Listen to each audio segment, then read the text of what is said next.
قول نمبر 123۔ چند اوصاف حمیدہ۔ بسم اللہ الرحمن الرحیم۔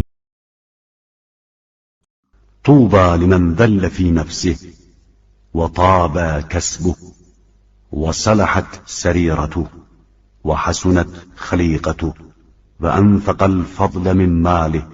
خوشا بحال اس کا جس نے اپنے اندر تواضع کی ادا پیدا کی، اپنے کسب کو پاکیزہ بنا لیا، اپنے باطن کو نیک کر لیا، اپنے اخلاق کو حسین بنا لیا، اپنے مال کے زیادہ حصے کو راہ خدا میں خرچ کر دیا۔ وأمسك الفضل من لسانه وعزل عن الناس شره ووسعته السنة ولم ينسب إلى البدعة۔